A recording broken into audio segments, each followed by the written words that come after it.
Hujambo na karibu. Jina langu siku zote ni Martin Mo. Kinyang'anyiro cha urais wa mwaka 2027 chaonekana kushika kasi, huku viongozi ama nyuso mpya zikionekana kujitosa kuonyesha nia na ari yao ya kuwa rais wa 6 wa Jamhuri la Kenya.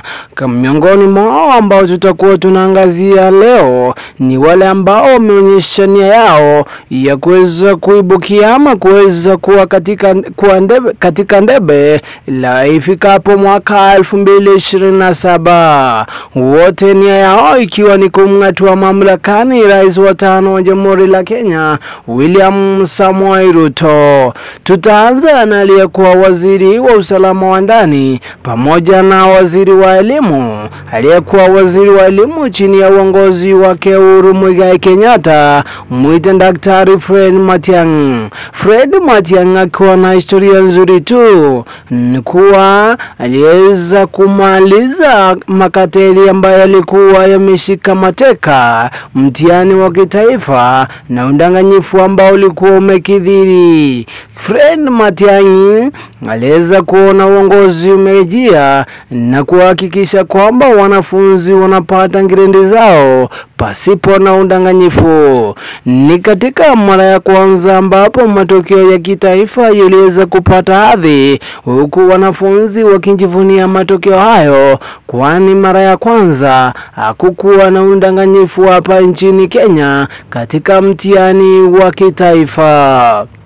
Chini pia ya uongozi wake akiwa kama waziri, Fred Matiang'i alihakikisha kwamba kuna mabadiliko kadha wa kadha katika sekta ya polisi, ambapo aliweza kuhakikisha kwamba kuna utendakazi mwema na utendakazi mwema chini ya himaya yake. Aliweza kupigana na ufisadi ambao pia ulikuwa umekithiri kwa kiwango kikubwa katika sekta ya polisi. Katika sekta pia ya elimu, aliweza kuleta mtaala mpya wa umilisi almaarufu CBC, ambaye ndiye alikuwa chanzo cha mtaala huo, mtaala ambao uliidhinishwa na marehemu Magoha. Iwapo ataibukia mshindi basi katika kinyang'anyiro cha urais wa mwaka 2027, atakuwa anaandikiza historia Fred Matiang'i kama rais wa 6 wa Jamhuri la Kenya. Katika kinyang'anyiro hiki pia kunaye aliyekuwa naibu rais chini ya uongozi wake Muigai Kenyatta, ambaye ni pia ni marehemu Mwai Kibaki, ambaye alikuwa rais wa 3 wa Jamhuri la Kenya. Mwite si mwingine mbali ni Kalonzo Musyoka, ambaye pia anakumbukwa kwa utenda wa kazi wake chini ya uongozi wa Kibaki. Ni uongozi wa Kibaki ambapo taifa hili la Kenya liliweza kukua kiuchumi chini ya uongozi wake Kibaki na Kalonzo Musyoka. Kalonzo Musyoka akionekana kujitosa na kuingia mlimani, ndiposa kuona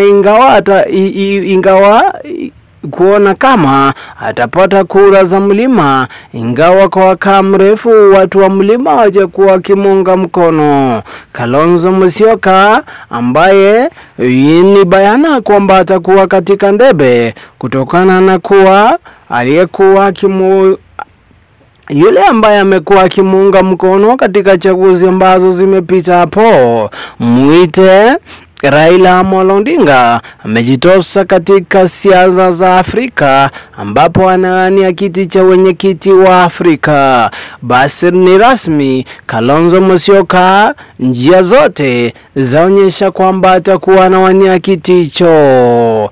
Mwingine ni seneta wa Busia Okiya Omutata, ambaye pia amejitosa ugani kuonyesha kwamba yuko tayari, kando na kuunda kamati ambayo itakuwa inaangalia masuala haya ya kuanza kwake kuwania kiti cha urais, ikiwa ni kamati ambayo imejumukiko ama imepewa majukumu ya kuhakikisha kwamba katika kampeni zake zinafanyika jinsi ambavyo zinapasa, pamoja na kumwelezea kwamba hali ilivyo katika nchi, huku kamati ambayo aliunda akiwa Mutata ikiwa na jukumu la kumweleza bayana iwapo kuna uwezekano wake kuibukia na kuwa rais wa 6 wa Jamhuri la Kenya.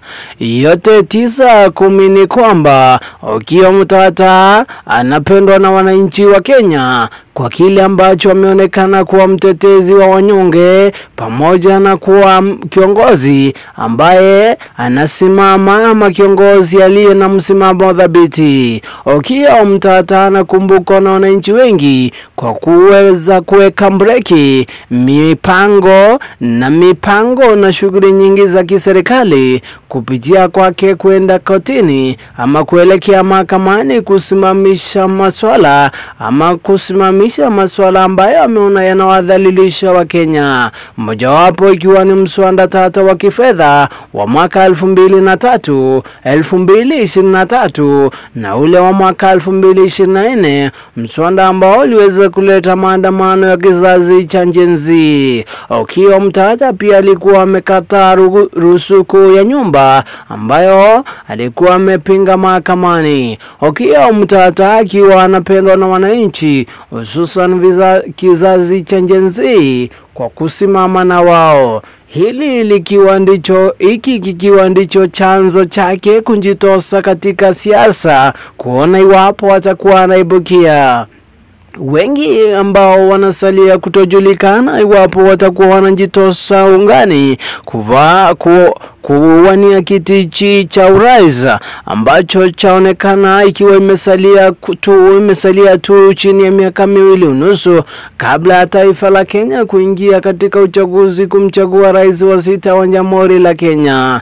Swali linalosalia ni je, ikilinganishwa na uchaguzi ambao ulipita, uchaguzi ambao ulikuwa unaonyesha kwamba kinara wa Azimio Raila Amolo Odinga angeweza kuibukia, wataweza kumng'atua mamlakani rais wa sasa William Samoei Ruto, ikilinganishwa kwamba uchaguzi uliopita alikuwa anakataliwa na serikali iliyokuwa mamlakani, na pamoja na upinzani kuwa upande tofauti naye. Kwa sasa upinzani umo serikalini, katika serikali ya mseto ambayo imeundwa na kinara wa muungano wa Azimio Raila Odinga pamoja na kiongozi wa UDA ambaye ni rais wa taifa la Kenya William Ruto. Ikiwa serikali, viongozi wengi wako katika upande wa serikali, wale wa upinzani na wale pia walichaguliwa katika serikali. Jiunge nami Martin Mo nitakapopasa